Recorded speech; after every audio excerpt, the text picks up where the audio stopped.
Welcome to Dr. Katina Talks, the podcast where we explore the journey to a more fulfilling, balanced, and meaningful life.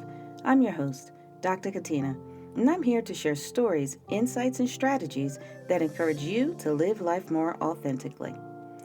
Recently, I watched an interview on YouTube where a fairly well known actress in or about her 50s, who I should also add had a marriage that lasted more than 20 years, said something that caught my attention. She said, "I have never been loved."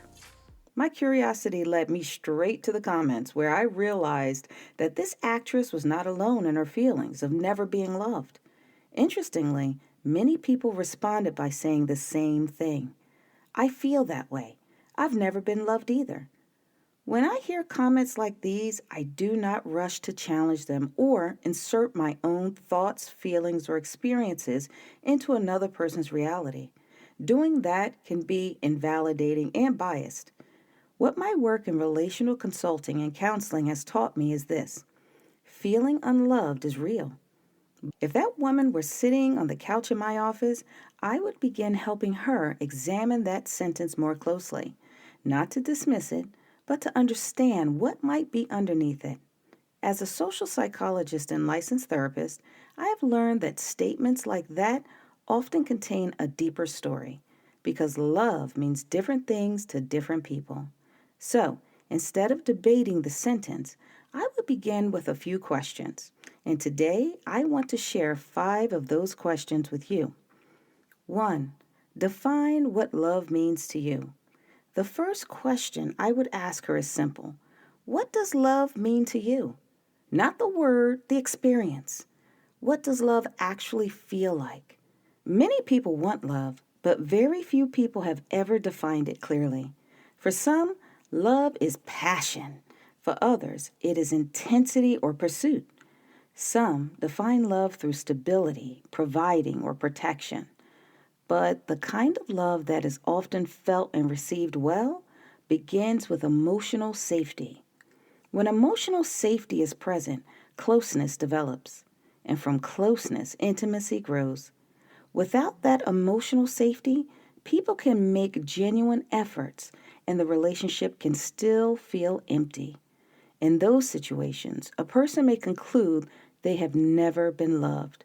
What they may actually be describing is the absence of emotional safety. 2.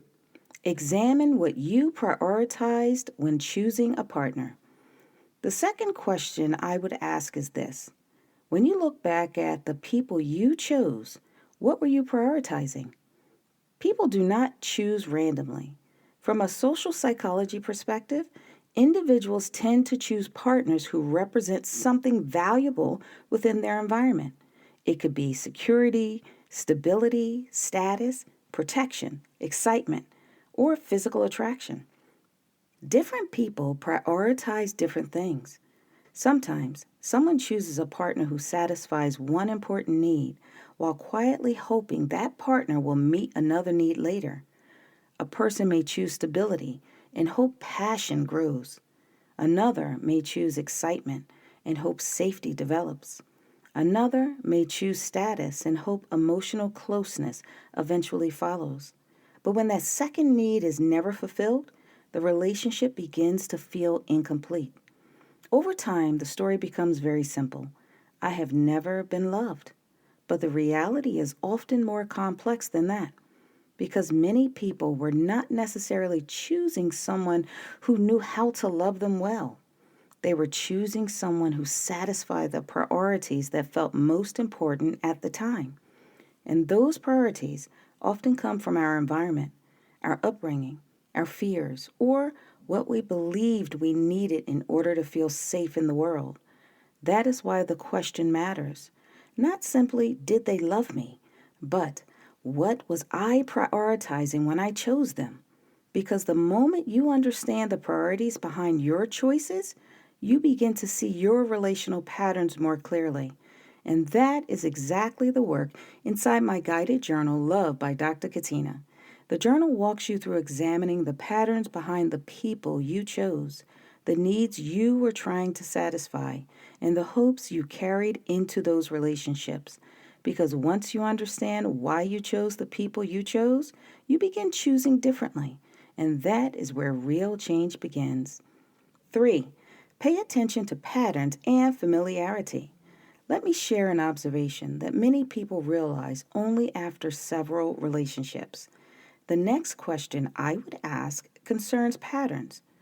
When you look back across your relationships, what do you notice? Human beings are often drawn to what feels familiar. Familiar does not always mean healthy. It simply means known. If someone grew up observing love expressed through sacrifice, emotional distance, unpredictability, or inconsistency, those patterns can become internalized as normal. Something steady may initially feel weird. This is where many people confuse emotional intensity with emotional connection. Emotional intensity often involves heightened feelings, uncertainty, chasing reassurance, periods of closeness followed by withdrawal, strong emotional highs followed by distance. Those dynamics can feel powerful, but powerful feelings are not the same as emotional safety or relational closeness. Emotional intensity often feels like love, but many times it is simply emotional volatility. Conversely, stable and emotionally available love can feel boring at first, predictable, consistent, because it does not create urgency or emotional volatility. It may initially feel less attractive to someone whose past relationships were built around intensity. But when you step back and examine your relational history, patterns begin to emerge. Recognizing those patterns will bring you clarity, and clarity allows people to make different choices moving forward. 4. Consider emotional capacity.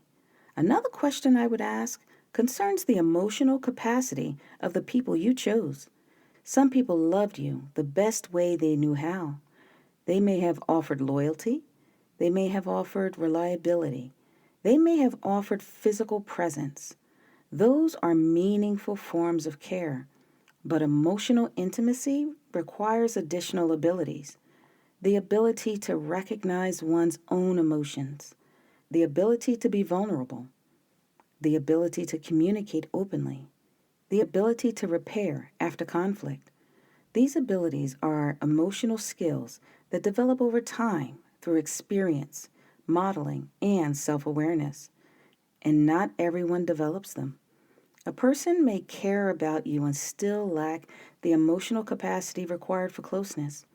They may withdraw when conversations become vulnerable. They may struggle to express what they feel. They may avoid repair after conflict because they do not know how.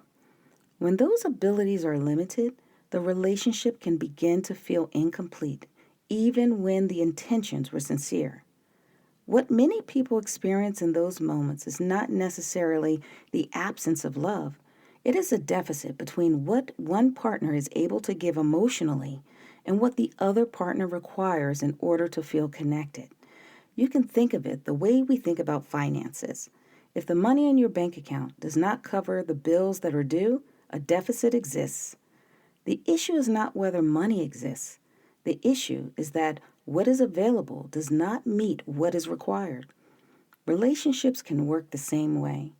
When the emotional capacity in the relationship does not meet the emotional needs of the partners, the relationship begins to feel strained or lonely.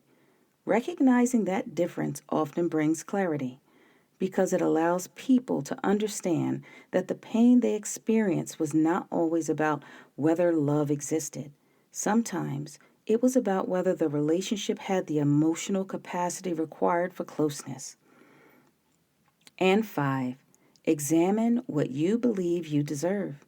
The final question I would ask is this: what did you believe you deserved? Our beliefs shape what we accept. If someone believes they must earn love, they may remain in relationships that never feel balanced. If someone believes stability matters more than emotional connection, they may silence their needs and overfunction for others. Over time, partial love can begin to feel like no love at all. And that is often what leads to the sentiment, I have never been loved. I don't know the full story of the woman in the interview, but if she were sitting across from me, those are the questions we would explore together, not to invalidate her experience, but to understand it more clearly, because clarity changes the story we tell ourselves, and when the story becomes clearer, our choices begin to change. Over the years, I have noticed something in my work. Most relationship pain is not simply about finding the right person. It is about understanding the lens through which we choose, the patterns we repeat, the definitions we inherit, the expectations we carry into our relationships. That realization is what led me to write Love by Dr. Katina. The guided journal book is designed to help people walk through this kind of self-examination intentionally, not to tell you who to choose, but to help you understand how you choose. Because when you understand your patterns, your choices begin to change. If today's conversation resonated with you, I invite you to continue that process of reflection through the journal book Love by Dr. Katina. And until next time, remain honest with yourself, because clarity changes how we love and how we are loved. Bye for now.